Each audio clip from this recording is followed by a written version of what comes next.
Olá, bem-vindos a esta análise focada. Hoje a gente vai mergulhar num processo biológico, assim, fundamental, universal, a puberdade. Aquela fase, né? A ponte intensa entre a infância e a vida adulta. E para guiar nossa conversa, a gente está se baseando em material detalhado, tipo os que rolam nos cursos de ciências morfofuncionais. Especificamente, o material que traz a visão do Dr. Dario Santucci sobre, toda essa rede complexa de sinais hormonais que comandam a puberdade. A missão aqui é entender não só o que muda, mas o como e o porquê, sabe? Do ponto de vista endócrino. Construir um conhecimento sólido que é chave para quem está na área da saúde. Exatamente. O foco é clarear mesmo a sequência dos eventos hormonais. É um conhecimento fundamental para quem estuda o corpo humano, suas funções. Compreender essa cascata toda é essencial para interpretar tanto o normal quanto as alterações, né? Perfeito. Então, vamos lá, vamos começar a desembalar isso. Para situar todo mundo, a puberdade geralmente aparece ali entre os 10 e 14 anos, mais ou menos. É quando os órgãos reprodutores amadurecem, surgem as características sexuais secundárias, é isso, né? Correto. Mas, olha, um ponto que o material de referência baseado no Dr. Santucci ressalta bem é que a puberdade não começa assim, do nada, sabe? Como acender uma luz. Tem um evento antes, um precursor importante, que geralmente rola 1 ou 2 anos antes do início oficial. É a adrenarca. Adrenarca. O nome já dá uma pista, né? Algo a ver com as glândulas adrenais, as suprarrenais? Isso mesmo. A adrenarca é marcada por um aumento na produção de andrógenos pelas glândulas suprarrenais. Hormônios como o DHEA, sabe? E o seu sulfato, o DHES. Embora sejam chamados de andrógenos, eles são importantes para os dois sexos nessa fase inicial. E qual a função desses andrógenos adrenais? Tipo, antes mesmo da puberdade principal começar. Eles já causam alguma mudança que dá pra ver? Sim, sim. Eles são como os batedores, né? Os primeiros a xenon. Tanto em meninos quanto em meninas, são esses andrógenos da adrenarca que começam o desenvolvimento dos pelos pubianos e axilares. E mais, eles dão uma pequena acelerada no ritmo de crescimento. Não é ainda o estirão puberal principal, mas é tipo um aquecimento. O material até sugere que essa fase pode, talvez, preparar os tecidos para responderem melhor aos hormônios das gônadas que vêm depois. Interessante essa ideia de preparar o terreno, né? Então, a adrenarca, com os andrógenos da suprarrenal, meio que arruma o palco. Mas o que realmente liga o motor principal da puberdade? O desenvolvimento dos ovários, testículos, as mudanças mais, digamos, drásticas. Bom, aí o comando central vem do cérebro, lá do hipotálamo, e um aspecto crucial que às vezes não ganha tanta ênfase em explicações mais básicas é que não basta o hipotálamo só produzir o hormônio-chave, o GnRH, o hormônio liberador de gonadotrofina. Ele precisa liberar esse hormônio de um jeito específico, de forma pulsátil, em picos, sabe? Intermitentes. Pulsátil. Mas por que essa forma de liberação é tão importante assim? Liberar direto, continuamente, não seria mais, eficiente? Aí que está um ponto fundamental que o material destaca.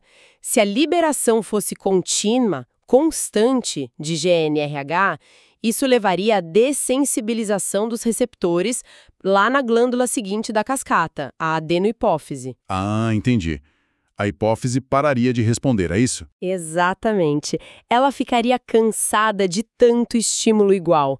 A natureza pulsátil, essa liberação em impulsos do GnRH, é o que garante que a adenohipófise continue sensível, continue respondendo e liberando os seus próprios hormônios. É um mecanismo de regulação muito elegante, na verdade. Nossa, fascinante. Quer dizer que o ritmo é tão importante quanto a mensagem em si.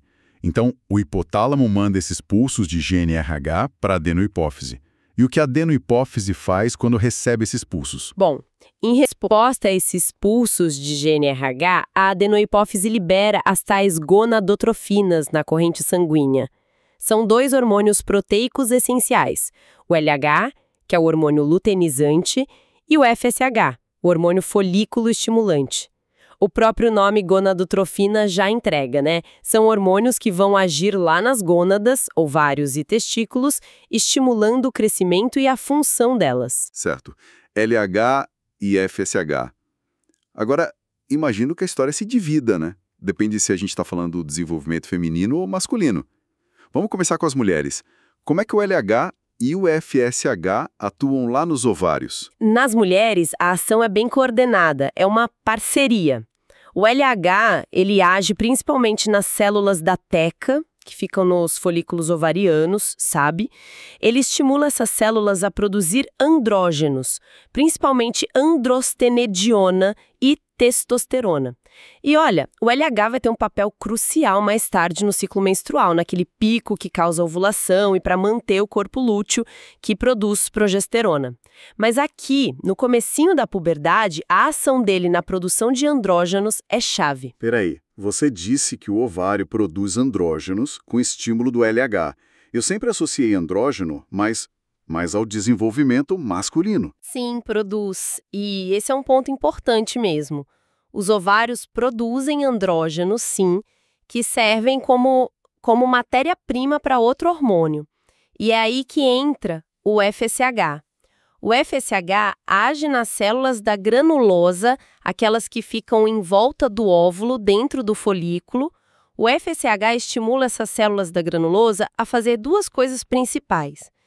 Primeiro, pegar aqueles andrógenos produzidos pelas células da teca, com estímulo do LH, e converter eles em estrógenos, principalmente o estradiol, o E2. A enzima-chave para isso é a aromatase, e o FSH que estimula a atividade dela. E segundo, o FSH também promove o crescimento e a maturação dos próprios folículos ovarianos. Agora a dinâmica ficou clara. O LH estimula a produção de andrógenos na teca, e aí o FSH estimula a conversão desses andrógenos em estrógenos lá na granulosa, e ainda ajuda o folículo a crescer. Uma bela cooperação celular mesmo. E o resultado final desses estrógenos no corpo feminino durante a puberdade, qual é? Olha, o estrógeno, especialmente o estradiol, ele é o grande maestro das transformações femininas na puberdade. É ele que promove o crescimento e desenvolvimento do útero, das trompas, da vagina, o desenvolvimento das mamas, que a gente chama de telarca, o alargamento da bacia, dos ossos pélvicos, a deposição de gordura naquele padrão mais feminino, né? Quadris, coxas. E ele também contribui muito para o estirão de crescimento puberal.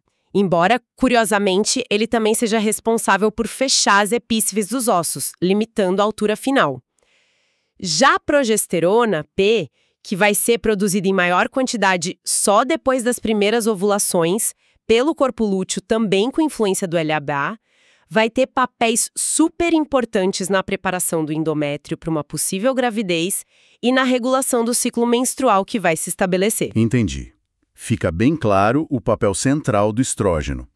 Agora, vamos virar a chave para o desenvolvimento masculino. Como é que o LH e o FSH orquestram as mudanças nos rapazes? Nos homens, a divisão de trabalho entre LH e FSH é um pouquinho diferente, mas igualmente crucial. O LH tem um alvo bem específico lá nos testículos, as células de Leydig. Elas ficam no tecido entre os túbulos seminíferos. O LH se liga aos receptores nessas células e, estimula elas a produzir e secretar testosterona, T, que é o principal andrógeno masculino. Certo, então o LH vai direto na produção de testosterona pelas células de Leydig. E o FSH? Onde ele entra nessa história? O FSH também age nos testículos, claro, mas o alvo principal dele são as células de Sertoli. Essas ficam dentro dos túbulos seminíferos e elas dão todo o suporte para o desenvolvimento dos espermatozoides. O FSH, trabalhando junto com a alta concentração de testosterona produzida ali localmente pelas células de Leydig, graças ao LH, é essencial para iniciar e manter a espermatogênese, que é o processo de produção de espermatozoides. O FSH estimula as células de Sertoli a produzir várias proteínas necessárias para isso, inclusive uma chamada proteína ligadora de andrógenos, a ABP, que ajuda a manter a testosterona bem concentrada lá dentro dos túbulos. Ah, isso conecta os pontos. Quer dizer, não basta só a testosterona. É preciso a ação conjunta do FSH nas células de Sertoli para a espermatogênese rolar de forma eficiente. E a testosterona que é produzida além de ajudar na espermatogênese, que outros efeitos ela tem no corpo do rapaz? A testosterona é o motorzão das mudanças masculinas na puberdade. É ela que promove o crescimento do pênis, do escroto, das vesículas seminais, da próstata. Ela é responsável pelo desenvolvimento das características sexuais secundárias, aumento de massa muscular, de força, crescimento de pelos no rosto, axilas, pubis, tronco, engrossamento da voz por causa do crescimento da laringe, o famoso pomo de Adão, aumento da oleosidade da pele, que às vezes leva a acne, e também é o principal responsável pelo estirão de crescimento puberal nos meninos. Ok, vamos recapitular essa cascata toda, então, para fixar. O hipotálamo, ele percebe que chegou a hora e começa a liberar GNRH e impulsos. O GNRH estimula a adenohipófise a soltar LH e FSH no sangue. O LH e o FSH viajam até as gônadas. Lá nos ovários, LH e FSH trabalham juntos para produzir estrógenos e preparar o ciclo. Nos testículos, o LH estimula a testosterona e o FSH, junto com essa testosterona, estimula a produção de espermatozoides. E aí esses hormônios finais, o estrógeno e a testosterona, é que causam todas aquelas transformações físicas e o amadurecimento reprodutivo. É uma sequência impressionante mesmo. Exatamente, essa sequência é o que a gente chama de eixo hipotálamo-hipófise gonadal, ou eixo HPG. O material do Dr. Santucci detalha bem essa via de ativação, sabe? Mas é importante lembrar, como a gente falou da pulsatilidade do GNRH, que existem mecanismos de regulação muito finos aí. O eixo HPG não opera, assim, no vácuo. Ele é modulado. Como assim? Você tinha mencionado o feedback antes. Sim, o feedback negativo é um exemplo clássico disso. Níveis altos de testosterona nos homens ou de estrógeno e progesterona nas mulheres geralmente vão lá e inibem a secreção de GNRH pelo hipotálamo ou a secreção de LH e FSH pela hipófise. É um jeito de evitar que os níveis hormonais subam sem parar, entende? Além disso, as próprias gônadas produzem outros hormônios, tipo a inibina, que é produzida pelas células de Sertoli nos homens e da granulosa nas mulheres, e ela inibe especificamente a secreção de FSH. São sistemas de controle para manter o equilíbrio. Entendi. É um sistema que se autorregula para manter a homeostase hormonal. Pensando agora no pessoal que estuda ciências morfofuncionais, por que dominar essa cascata HPG é tão relevante para a formação deles? Olha, é absolutamente crucial. Não é só decorar nome de hormônio, sabe? É entender a lógica fisiológica por trás de um dos processos de desenvolvimento mais fundamentais que existem. Esse conhecimento permite entender não só como a puberdade normal acontece, mas também a base de muitas condições clínicas. Por exemplo, se chega um paciente com puberdade precoce, onde o estudante vai procurar a causa? Pode ser um problema lá no hipotálamo, na hipófise, nas gônadas ou até nas adrenais. Lembra da adrenarca? E a puberdade atrasada? A mesma lógica se aplica. Fora isso, entender o eixo HPG é vital para compreender distúrbios do ciclo menstrual, infertilidade masculina e feminina e até o uso de terapias hormonais. Para quem vai trabalhar com saúde, entender essa comunicação hormonal é a base para o diagnóstico, para o raciocínio clínico, em endocrinologia, em reprodução. Permite interpretar exames laboratoriais, dosagem de LH, FSH, estradiol, testosterona, de um jeito que faça sentido. Nossa, conecta totalmente a ciência básica com a prática clínica, né? Foi uma exploração e tanto dessa orquestra hormonal.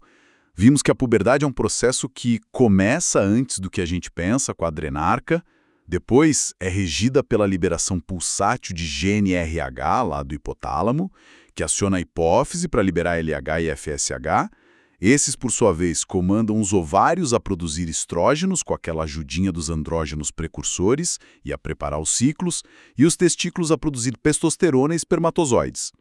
E são esses hormônios que esculpem as mudanças físicas e funcionais dessa transição toda. A precisão e a interconexão desses sistemas são notáveis mesmo. Cada etapa depende da anterior e influencia a seguinte, e tem múltiplos níveis de controle. Desde a genética, que define a sensibilidade dos receptores, até fatores ambientais que podem modular o eixo todo. Exato. A complexidade é imensa. E isso talvez nos deixe com uma questão para refletir, né? Especialmente relevante para quem estuda as bases morfofuncionais do corpo. A gente sabe que o eixo HPG é central, mas ele não opera sozinho, isolado. Como será que a comunicação desse eixo com outros sistemas endócrinos pensa no eixo do estresse, o hipotálamo, hipófise adrenal, ou no controle do metabolismo energético com insulina, leptina? Como essa conversa entre eixos pode influenciar o início e a progressão da puberdade? E o inverso também, né? Como as grandes mudanças hormonais da puberdade impactam esses outros sistemas, moldando talvez a saúde metabólica e a resposta ao estresse lá na vida adulta. Pensar nessas interconexões amplia muito a nossa visão sobre como o corpo funciona como um todo, de forma integrada.